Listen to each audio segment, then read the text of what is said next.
Now, Julie, I have to ask, given that S&P, as most of you will know, are the sponsors of the creators of the SPIVA report,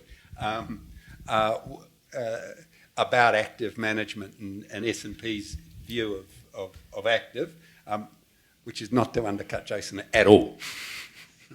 Maybe a little. I might need to just correct that line of questioning. It's not our view of active. We just collect the data that's out there and report on it. We do it in a standardized way. For those of you who do not know SPIVA, it comes out for the end of calendar year. So the US SPIVA came out. For Australia, it's coming out in time for our master class. So that's on the 25th of March. So it takes a bit of a lag time to collate everything. And in the US, we've been doing SPIVA for more than 20 years. And unfortunately, in the majority of periods, active managers do underperform the benchmark. I think it's about 65% over 1 year, based on the latest report. But what's important is the longer term figures. So over 10 years, 15 years, you're looking at 91, 94. I think it might have actually ticked up a little bit. Based on the last report, might be 94 to 98% over that period. And for international equities, it's even a higher level of underperformance. And I also think it's worth pointing out, having a benchmark return or an index return isn't average. It's not necessarily median. If you look at SPIVA, and you can work this out yourself, because, US we use CRIS data, but in Australia we use Morningstar data. Morningstar, if we were to use the Australian example, you have first, second, third, and fourth quartile.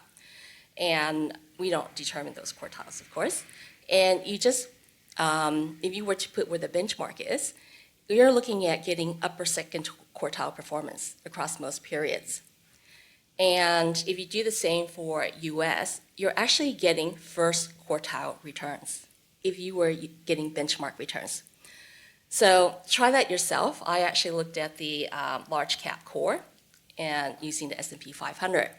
And you know what?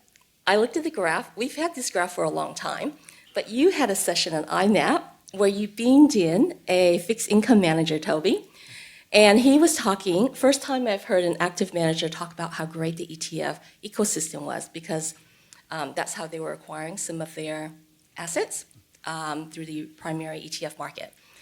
And he actually plotted his return, and I'm like, oh, that graph looks like ours, but what's their returns? And I realized it was sitting on top of the benchmark return.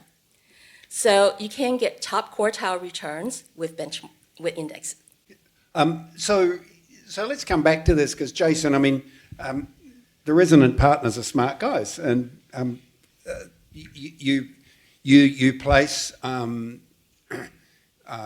willingness to include active management in recommending a portfolio to meet a certain set of objectives. So how do you, A, how's it gone, but B, how do you think about selecting those managers and those places where active can add value? Yeah, so we fully subscribe to the, not in a paying subscription, but from a philosophical point of view, SPIVA in regard to... It's free, by the way. Oh, okay. Well, I don't really look at it. I've read the paper, but I didn't know if it cost anything. But yeah, we do believe that it's very hard to find active managers that outperform. Like, it's a very tough job, which is why we keep an open architecture around what we use, because when it is difficult to find those parts of your return makeup that are quite challenging, then we do tend to lean back towards passive, be it an ETF or whatever it might be. So having that flexibility, we think, is really important. And then we have DAA over the top, which we've proven to add value. But in terms of outcome, we're top quartile on performance. Yep. Over inception at 5 That's why years. I picked them, by the way, for this panel. So the numbers that we use for that are actually the Morningstar based data sets. So, and they are tough to beat, and then you see a lot of passive in those high end of the second quartile, and then into the top quartile is actually a reasonable number of sort of more pure passive type things in there.